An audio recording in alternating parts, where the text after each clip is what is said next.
20h30 à Paris, 23h30 à Libreville, 22h30 en temps universel. Céline Pellarin vous présente la dernière édition d'Afrique Soir. Bonsoir Céline. Bonsoir Loïc, bonsoir à tous.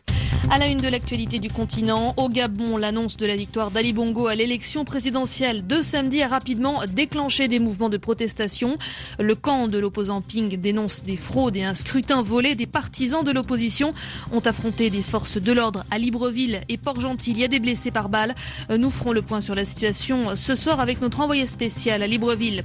Le scrutin présidentiel gabonais a été scruté par la communauté internationale.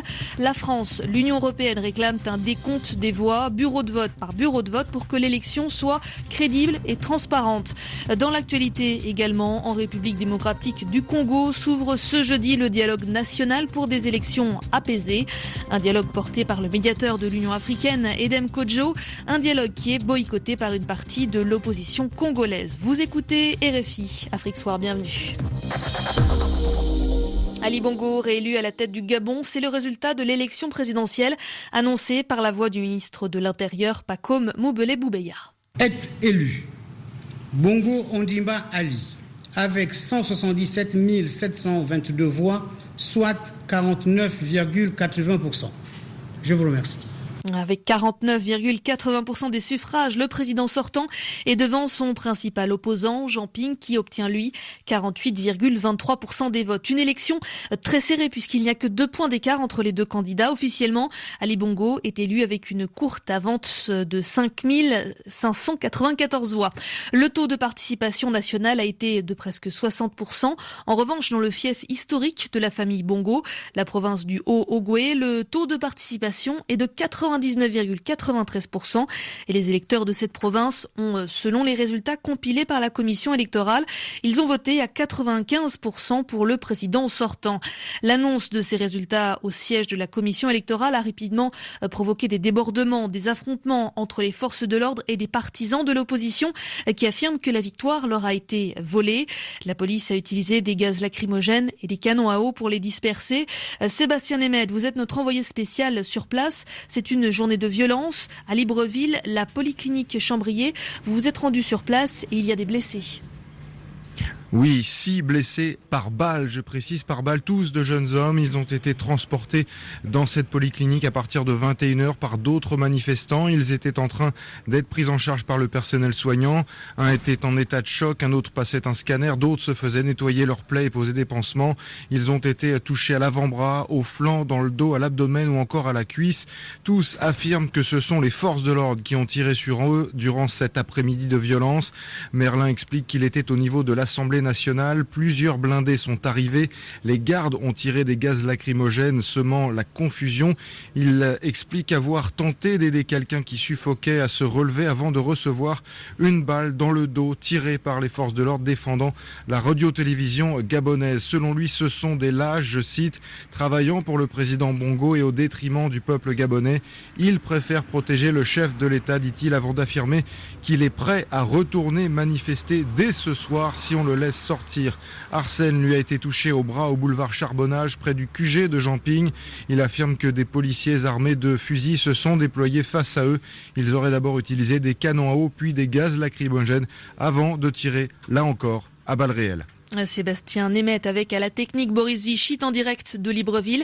Je vous propose à présent d'écouter le témoignage de Félicité. Elle a manifesté cet après-midi dans Libreville. À l'annonce des résultats, on a dit on va marcher jusqu'à la Sénap pour leur demander le compte des voix. Parce que le Haut-Ogooué ne peut pas se retrouver avec 92, c'est pas les chiffres. Donc on a décidé, à partir de 15h, on va faire une marche pacifique pour aller à la Sénap pour leur demander un recomptage des voix. Et pendant qu'on a commencé à marcher, on a longé maintenant la voie express jusqu'à la cité de la démocratie. Donc il y avait un barrage de policiers qui nous empêchaient et des voitures déjà. Il y a le ministre qui est venu, qui a demandé de négocier avec eux on fait une marche pacifique. Ils n'ont pas voulu. Après ils ont commencé à tirer sur le... Mais il y avait du monde. Les grenades lacrymogènes d'abord au début. Après, je crois à un moment, ils n'en avaient plus parce qu'ils avaient tellement tiré. Ils sont venus avec l'eau chaude. Les gens, à un moment, ils partaient, mais ils avançaient. Ils avançaient. Et à un moment, ils ont envoyé les cailloux et tout ça. Là, c'était débandade. Le public a pris le dessus sur les camions des policiers. Et ils ont fait sortir même, ouvrir la portière pour faire sortir un policier qui a fui. Donc, on voulait aller à la Sénap, puisque la Sénap, donc il y avait en haut déjà, on ne pouvait pas aller, puisque les gens de la GR étaient déjà en haut pour vouloir nous charger. Donc, on a continué.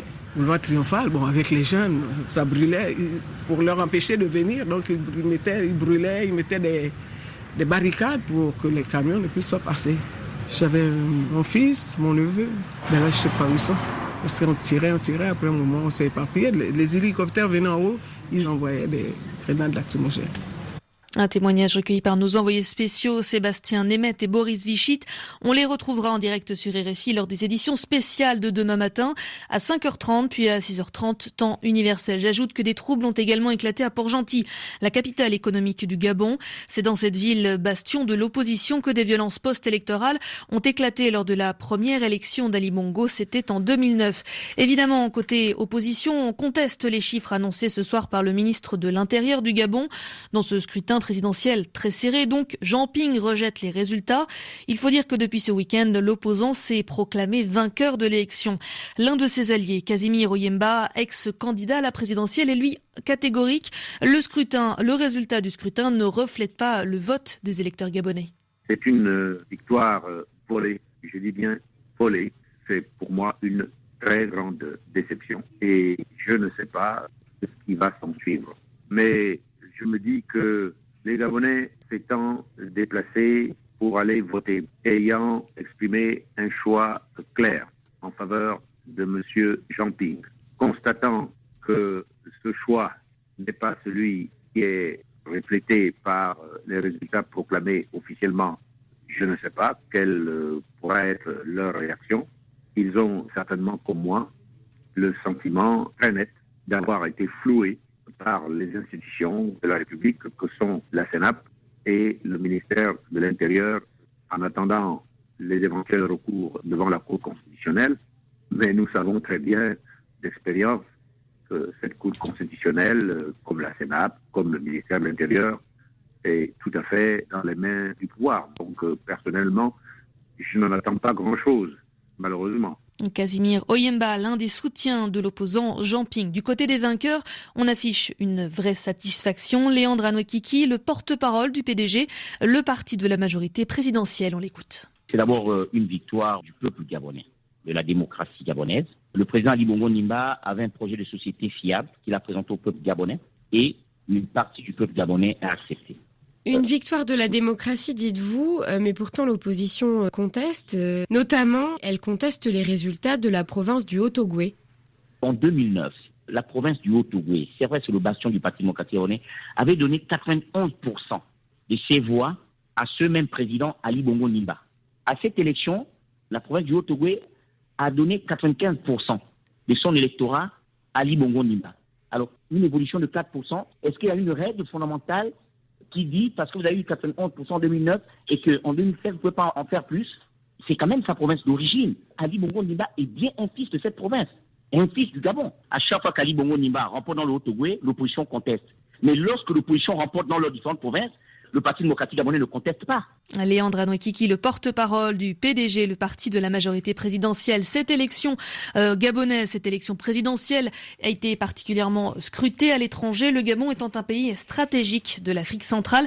Coralie Pierret est avec nous. Coralie, au vu des conditions de l'annonce de la victoire d'Ali Bongo et de ses conséquences immédiates, les réactions internationales se sont multipliées dans la soirée. Oui, quelques heures après l'annonce des résultats, les États-Unis et la France, par des déclarations officielles, tentent de jouer l'apaisement, car des heurts ont éclaté dans les rues de Libreville. Et pour les deux pays, il est nécessaire que la classe politique gabonaise appelle au calme. Le département d'État et le Quai d'Orsay demandent également la publication bureau de vote par bureau de vote. Pour les États-Unis, le détail permettra aux Gabonais de ne pas contester ces résultats et d'être certains de leur exactitude. Pour la France, c'est par souci de transparence qu'il faut publier les procès-verbaux. Selon le chef de la diplomatie française, Jean-Marc Ayrault, il en va de la crédibilité du scrutin et de la réputation du Gabon sur la scène internationale. La mission d'observation de l'Union européenne, avant même l'annonce des résultats officiels, avait fait la même requête auprès des autorités gabonaises. L'UE qui avait déjà affirmé lundi que le processus électoral manquait de transparence. Et ce mercredi, elle précise que ces observateurs n'ont pas pu assister à la séance finale des travaux de la commission électorale. Coralie Pierret en direct sur RFI et je vous rappelle qu'on retrouvera cette actualité gabonaise lors des éditions spéciales de demain matin sur RFI à 5h30 puis à 6h30 temps universel. Direction à présent la République démocratique du Congo. Un dialogue national en vue d'élections apaisées s'ouvre ce jeudi 1er septembre. Ces pourparlers sont menés par Edem Kodjo, le médiateur de l'Union africaine. Mais une frange de l'opposition réunie autour de l'opposant historique Étienne Tshisekedi boude ce dialogue. Et avant l'ouverture de ce dialogue national, 12 proches de l'opposition ont été condamnés. Des peines allant de 6 mois à 7 ans de prison. Parmi les chefs d'accusation contre ces 12 accusés, association de malfaiteurs, rébellion, vol. L'Association congolaise d'accès à la justice dénonce de nouvelles condamnations politiques, bien loin du climat de décrispation promis. Du côté du ministère de la Justice, on parle d'infraction de droit commun et on rappelle que le gouvernement ne peut pas laisser, sous couvert de manifestation des individus, s'adonner à la casse. Sur les personnes qui ont comparu, 5 ont été acquittées et un jeune homme a été renvoyé devant la justice pour mineur. En bref, dans l'actualité également, le chef du gouvernement national libyen, Fayez al-Sarraj, s'est rendu à Sirte. C'est sa première visite depuis le début de l'offensive pour en déloger les djihadistes du groupe État islamique. Des djihadistes qu'il a promis de pourchasser partout en Libye. Et à la faveur d'une vaste offensive lancée le 12 mai, les troupes du gouvernement d'union nationale libyen, seul exécutif en Libye reconnu par la communauté internationale, ces troupes ont reconquis la grande majorité de la ville de Sirte. Les djihadistes ne contrôlent désormais plus qu'une partie d'un quartier assiégé. Le président de la commission kenyane d'éthique et d'anticorruption a démissionné. Le Parlement a auparavant réclamé qu'il soit l'objet d'une enquête pour des conflits d'intérêts présumés concernant des contrats publics qu'aurait obtenus par une société appartenant à sa famille. Le président Kenyatta a promis de mener une guerre contre la corruption au Kenya, mais en 2015, l'ONG anticorruption Transparency International classait le Kenya 139e sur 168 pays dans son indice de perception de la corruption. Un jeune rappeur guinéen soupçonné de viol dont les images ont été diffusées sur les réseaux sociaux a été remis en liberté provisoire pour raison médicale. En détention depuis novembre, Tamsir Touré, 17 ans, avait été arrêté en Côte d'Ivoire où il avait fui. Les images de cette agression avaient provoqué une manifestation de femmes dans la capitale guinéenne pour dénoncer l'impunité des auteurs de violences sexuelles. Un recensement inédit de la population des éléphants vivant dans les savanes d'Afrique. Le nombre de ces pachydermes a décliné de 30% entre 2007 et 2014, principalement en raison du braconnage. Inédit par son ampleur, le recensement a été effectué grâce au survol de 18 pays africains, un survol par des scientifiques et des défenseurs de la faune qui ont compté le nombre d'éléphants, morts ou vivants. Le but de l'étude est d'établir une base de données fiable pour l'étude future des populations d'éléphants, le tout en vue de mieux protéger cette espèce qui est décimée par les braconniers pour leur défense en ivoire. Afrique Soir sur RFI. Céline Pellarin. Dans la seconde partie d'Afrique Soir, nous parlerons de l'actualité sportive avec Pierre Chaperon qui nous rejoindra dans une dizaine de minutes. Mais tout de suite, retour sur cette actualité au Gabon. RFI était en édition spéciale en début de soirée. Nathalie Amar recevait Alain-Claude Bilibinze, porte-parole du gouvernement gabonais, et Guy Nzouman Dama, l'ancien président de l'Assemblée nationale. C'était l'un des candidats qui a rallié le camp de Jean Ping. C'était à la mi-août. Alain-Claude Bilibinze, c'est vers vous que je me tourne en premier lieu. Votre sentiment ce soir, c'est une réélection serrée, contestée, avec, on l'a entendu dans le journal, ces violences aussi à Libreville. Vous êtes malgré tout satisfait, serein ce soir ? Madame, on ne peut pas être satisfait lorsqu'il y a des bandes de casseurs instrumentalisés par l'opposition qui descendent dans les rues. Parce que ce qu'on tente de faire croire, c'est que les Gabonais manifestent. On a chauffé à blanc des bandes de casseurs depuis de très très très longues semaines. Et voici le résultat. Aujourd'hui, il y a des gens dans les rues pour casser, pour brûler. L'élection a eu lieu et je suis désolé, la mission d'observation de l'Union européenne avait un mandat, un accord, qui ne prévoyait pas que les observateurs soient au moment des dépouillements. Donc cette élection a eu lieu, le résultat a été rendu public aujourd'hui, le chef de l'État a appelé à l'apaisement. Et vous diriez, comme lui, qu'elle a été exemplaire, malgré ce que l'on voit aujourd'hui ? Madame, ce que l'on voit aujourd'hui est la résultante d'une campagne qui a été haineuse, qui a été menée par l'opposition et qui, depuis le début, a indiqué qu'elle ne reconnaîtrait pas les résultats. Et c'est ça la conséquence aujourd'hui. Quant à la campagne en elle-même et au scrutin, je suis désolé, madame, mais l'Union européenne, l'Union africaine, l'ONU, chacun a reconnu que ce scrutin a été transparent. Même si la mission de l'Union européenne a indiqué que le processus de dépouillement aurait manqué de transparence parce que eux n'étaient pas représentés. Mais tel n'était pas l'accord qui était signé avec le gouvernement gabonais. Alors on va revenir à la position de l'Union européenne qui s'est à nouveau exprimée d'ailleurs ce matin. Je voudrais qu'on entende la réaction à ce que vous venez de dire de Guy Nzumba Ndama. Les violences auxquelles on assiste ce soir à Libreville sont instrumentalisées, nous dit Alain-Claude Billy-Binzé. Écoutez, madame, Monsieur Alain-Claude Billy-Binzé est un habitué. Il est habitué à insulter les Gabonais quand il les traite de bande de casseurs. Je suis désolé. Ce monsieur, je veux bien qu'il soit l'éternel perroquet de service, mais qu'il ait un petit peu de respect pour les Gabonais qui sont en colère ce jour. Les Gabonais, les opposants n'ont jamais dit qu'ils ne reconnaîtraient pas les élections. Sinon, pourquoi seraient-ils partis à ces élections? Alain-Claude Billy-Binzé, pourquoi ne pas avoir accédé à la demande de l'opposition qui voulait une publication du décompte des bulletins bureau de vote par bureau de vote? Est-ce que ça n'aurait pas permis peut-être d'apaiser un peu les tensions ce soir? Juste deux choses, madame. Vous voyez votre invité, M. Nzumba Ndama, prendre la parole et commence par injurier les gens à l'antenne. C'est dommage pour un homme de son âge qui est occupé de hautes responsabilités dans l'État. La deuxième chose, c'est que la loi électorale actuelle, M. Nzumba Ndama était député, président de l'Assemblée nationale, c'est lui qui l'a fait voter et adopter. Et il sait parfaitement bien, M. Nzumba Ndama, que cette loi ne prévoit pas cette publication aujourd'hui demandée. C'est cela le drame aujourd'hui au Gabon, c'est que cette opposition est elle qui a conçu toutes les lois actuellement en vigueur dans le pays et qui aujourd'hui demande que ces lois soient modifiées parce qu'elle, aujourd'hui, n'est plus aux responsabilités. Oui, c'est ça le vrai enjeu. La loi ne le prévoit pas, mais compte tenu de la tension qui est quand même manifeste, est-ce que cela ne permettrait pas tout simplement de ramener le calme et de revenir à la raison? Alors, si un État commence à fonctionner en marge de la loi, où allons-nous, madame? Si chaque fois que l'opposition demandera des choses qui sont en marge de la loi, comment on procède dans un État? Guy Nzumba Ndama, on voudrait comprendre précisément que contestez-vous ce soir. Est-ce que c'est la totalité du décompte? Est-ce que c'est le décompte dans la seule province du Haut-Ogooué? Madame, la première remarque que je dois faire, c'est que le Haut-Ogooué n'est pas une province à part à l'intérieur du Gabon. Le Haut-Ogooué fait partie intégrante du Gabon. Et à chaque élection présidentielle, les résultats du Haut-Ogooué arrivent toujours au dernier moment. Toujours au dernier moment. Et troisième remarque, les résultats du Haut-Ogooué, le nombre de votants est supérieur au nombre d'inscrits. Alors comment peut-on nous parler de démocratie dans ce contexte-là? Alain-Claude Billy-Binzé, sur les résultats du Haut-Ogooué, on va les rappeler, ils ont été cités dans le journal, 95,4% en faveur d'Ali Bongo, avec près de 100% de participation. Est-ce que vous comprenez que ces résultats éveillent les soupçons de l'opposition?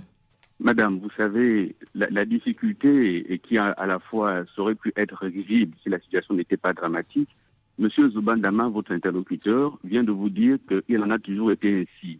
Je ne comprends donc pas pourquoi est-ce que Monsieur Nzumba Ndama est surpris que le Haut-Ogooué, bastion d'Omar Bongo, bastion d'Ali Bongo, ait toujours donné à Omar Bongo et à Ali Bongo des scores au-delà des 90 voire 95%.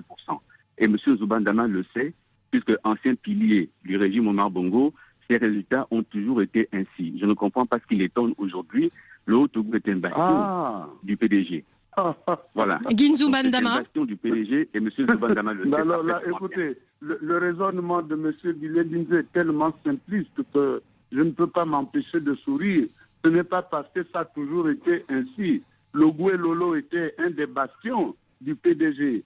mais aujourd'hui, le Goué Lolo ne l'est plus. Alain-Claude Bilibinzé, sur effectivement ce très faible écart, on l'a souligné, quelques milliers de voix seulement entre Ali Bongo et Jean Ping. C'est difficile quand même pour entamer un second septennat de partir sur cette base-là. Écoutez, madame, la première chose, c'est que nous devons être respectueux des institutions gabonaises.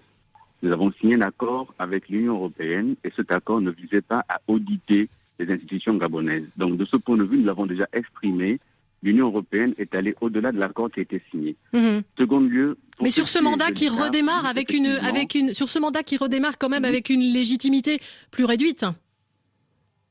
Oui, madame. De toutes les façons, l'opposition avait indiqué dès le départ qu'elle contesterait l'élection. Je suis surpris que M. Zubandama ait perdu la mémoire sur cette déclaration intempestive qu'on a entendue à gauche, à droite. Tout comme j'entends M. Zubandama dire que M. Ping ne s'est pas autoproclamé alors que la terre entière l'a entendu. Peu importe, aujourd'hui, ce qui est essentiel, c'est de pouvoir rassembler le pays et pouvoir travailler dans la paix et l'unité de la nation. Question à tous les deux, Alain-Claude Bilibinzé et peut-être pour commencer Guy Nzubandama. Comment éviter que la situation ne se détériore dans les heures, les jours qui viennent? Guy Nzubandama. Écoutez, nous ne sommes pas comptables devant le peuple gabonais. C'est M. Bongo Ondimba Ali qui est comptable devant le peuple gabonais. Il a volé au peuple gabonais sa victoire. C'est à lui qu'il revient de tirer les leçons de tout cela. Parce que nous ne pouvons pas, je ne vois pas comment est-ce qu'il peut gérer un pays qui le conteste sur tous les plans. Mais que dites-vous, vous, ce soir, aux partisans de Jean Ping, à ceux qui ont voté pour lui samedi dernier? Aux partisans de M. Jean Ping? Moi? Vous leur dites de rester à la maison, de manifester. Est-ce que vous avez peur effectivement qu'ils sortent dans les rues? Mais, madame, je ne peux pas, moi, être responsable des réactions du peuple gabonais. Le peuple gabonais est libre d'exprimer son sentiment lorsqu'il estime que la victoire qu'il a donnée à M. Jean Ping a été volée. Je n'ai pas de conseil à donner au peuple gabonais. Antoine Glaser, on se souvient évidemment de ce qui s'était passé en 2009 à Port-Gentil, ces violences après l'élection d'Ali Bongo à la tête de l'État. Il y a un risque réel ce soir pour vous? Comment est-ce que vous l'évaluez? Comment est-ce que vous le mesurez?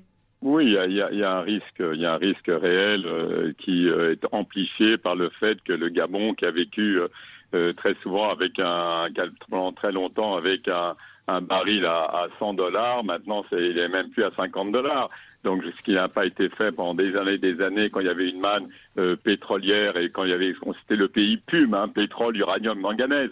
Non, et plus d'uranium, mais il y a quand même du manganèse, du pétrole. Mais je veux dire maintenant avec beaucoup moins de moyens, des tensions sociales extrêmement importantes à Port-Gentil, qui est la ville pétrolière, où il y a un certain nombre d'entreprises maintenant qui ont vraiment ralenti leurs activités. C'est vrai qu'il y a un climat un climat social qui était déjà tendu, et c'est vrai qu'en fait, le Gabon, comme d'autres pays, on voit que c'est toujours un petit peu le même processus, des anciens compagnons de route qui passent dans la dissidence, qui passent dans l'opposition, on l'a vu au Burkina Faso, au Sénégal, et soutenu finalement par une société civile en mouvement, et c'est vrai que les conditions actuellement, l'Afrique bouge énormément, et il y a toujours bien évidemment des risques de violence et de tension, même en dehors des élections, il y a un problème aussi social et économique dans ce pays profond. Merci beaucoup. Voilà ce que l'on pouvait dire ce soir à propos de la situation au Gabon. Alain-Claude Bilibinzé, porte-parole du gouvernement gabonais, Guy Nzubandama, ancien président de l'Assemblée nationale, allié de Jean Ping, ainsi que Antoine Glaser, l'ancien rédacteur en chef de la Lettre du Continent. Ils étaient les invités de Nathalie Amar. La réélection d'Ali Bongo fera l'objet d'éditions spéciales demain matin sur RFI, de 5h30 à 6h et de 6h30 à 7h, c'est en temps universel. À la une de l'actualité internationale, le nouveau président du Brésil, Michel Temer, a promis une nouvelle ère pour son pays. Il prend ses fonctions quelques heures après la destitution de Dilma Rousseff pour maquillage des comptes publics. C'est la fin de 13 ans de gouvernement de gauche au Brésil. Et dans le même temps, au Venezuela, les partisans du président ont manifesté pour défendre la révolution. Rassemblement à la veille d'une grande marche nationale de l'opposition qui exige un référendum afin de destituer Nicolás Maduro. Le candidat républicain à la Maison-Blanche, Donald Trump, a déclaré que les États-Unis avaient le droit de construire un mur à leurs frontières. Il l'a dit lors d'une conférence de presse avec le président mexicain Enrique Peña Nieto à l'issue de leur rencontre à Mexico. C'est l'heure du journal des sports. Pierre Chaperon nous a rejoint. Bonsoir Pierre. Bonsoir Céline. L'actualité, c'est le marché des transferts. Le marché vient de se fermer. Plusieurs Africains ont encore fait l'actualité. Oui, c'est le cas de Islam Slimani. L'international algérien s'est engagé avec le club anglais de Leicester pour 5 saisons. Joueur du Sporting Lisbonne où il avait inscrit 27 buts l'an passé. Il est transféré chez les champions d'Angleterre en titre pour 35 millions d'euros. C'est en tout cas ce que disent les médias anglais ce soir. C'est un record donc pour un joueur maghrébin. Autre transfert important, celui du Gabonais Didier Ndong. Nous en parlions hier, le milieu défensif de 22 ans qui jouait à Lorient a signé à Sunderland pour une somme comprise entre 16 et 20 millions d'euros. Le Marocain Younes Belhanda file à Nice, prêté cette saison par le Dynamo Kiev. Autre joueur algérien à être concerné par les transferts, Djamel Mesbah quitte la Sampdoria de Gênes pour un autre club italien. Crotone, promu cette saison dans l'élite, il a mis fin à son contrat. Le milieu de terrain international tunisien Jamel Saï s'est engagé avec Angers. Ancien joueur de Montpellier, il signe pour une saison et une autre en option. Et puis le milieu de terrain Naïm Sliti a signé son contrat avec le LOSC. Un prêt avec option d'achat automatique en juin 2017. Après des semaines de tractation entre les deux clubs, le joueur qui évoluait au Red Star, le joueur tunisien qui évoluait au Red Star en 2e division, va donc évoluer en Ligue 1 cette saison. Naïm Sliti. Enfin, un gros soulagement et vraiment très content parce que le LOSC c'est un grand club. Cette confiance que le coach m'accorde en me faisant venir ici, il a vraiment confiance en moi et surtout pour ma progression. Je suis très content et surtout que le coach me fasse confiance. Aujourd'hui, j'ai pas connu encore le haut niveau. Je vais côtoyer aussi des joueurs de très haut niveau au LOSC et c'est ça qui va me faire progresser automatiquement. Et lui aussi, c'est fait. Le Camerounais Clinton Djie revient en France. À l'Olympique de Marseille, prêté par Tottenham avec option d'achat, il était très content de voir cette histoire terminée. Clinton Djie. Très content d'être là. J'ai attendu pendant un petit bout de moment. Maintenant, je suis là et je suis très fier d'être là. Le coach me voulait, donc ça m'a aussi motivé. Il m'appelait, il m'a motivé, il m'a donné les raisons pour lesquelles je dois venir à Marseille. Et ça, je pense que ça a pesé sur ma décision. J'ai beaucoup discuté avec Bafé, avec Henry, et ils m'ont motivé, ils m'ont conseillé aussi, ils m'ont donné des solutions et voilà, aujourd'hui je suis là et je pense que ça va les faire plaisir aussi. Je pense que physiquement je suis prêt, j'ai commencé les pré-saisons avec Tottenham et j'ai un petit blessure, mais depuis une semaine aujourd'hui, je m'entraîne normalement et je pense que de ce côté, j'ai pas trop de soucis à faire. Donc, il me manque juste le temps de jeu. Le Camerounais Clinton Djie au micro de l'OM TV. Sachez enfin que Fares Balouli, le milieu de terrain franco-algérien, a été prêté par Monaco au Standard de Liège. Et puis il y avait un match amical au programme ce soir. Le Maroc a fait match nul 0-0 du côté de l'Albanie. Le tennis à présent en direction les États-Unis et l'US Open. Le 4e et dernier tournoi du Grand Chelem qui sourit au Sud-Africain Kevin Anderson. Il s'est qualifié pour le 3e tour après sa victoire contre le Canadien Vasek Popisil. Le score 7-6, 6-4, 6-4. Et un mot de la Vuelta, le Tour d'Espagne cycliste. Avec la 11e étape entre Colunga et Peña Cabarga qui a été remportée par le Britannique natif de Nairobi, Christopher Froome, premier Africain sur la ligne d'arrivée. Le Sud-Africain Louis Meintjes, il est 22e avec 1 minute 24 secondes de retard sur le vainqueur du jour. Au classement général, c'est également Louis Meintjes qui est le premier représentant du continent. Il est 20e avec plus de 8 minutes de retard sur le maillot rouge. Le Colombien Nairo Quintana. À suivre demain la 12e étape, 193 km entre Los Corrales de Buelna et Bilbao, c'est dans le Pays Basque. Merci Pierre Chaperon, c'est en Espagne, le Pays Basque. Le journal des sports, c'était Pierre Chaperon. Vous écoutez RFI, il est bientôt 23h temps universel. C'est la fin de cette édition d'Afrique Soir préparée avec Vivian Lecuivre. Merci à vous de l'avoir suivi. Nous avons largement consacré cette édition à l'actualité gabonaise. Nos équipes de la matinale seront à nouveau mobilisées pour 2 éditions spéciales. Je vous le rappelle, de 5h30 à 6h et de 6h30 à 7h, c'est en temps universel. Le week-end chez mes amis. RFI, la sélection du mois. Passé minuit. The Pirouette. On écoutait classique en français. Faut que tout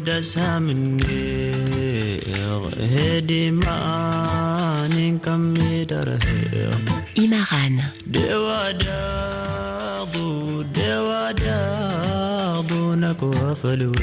RFI.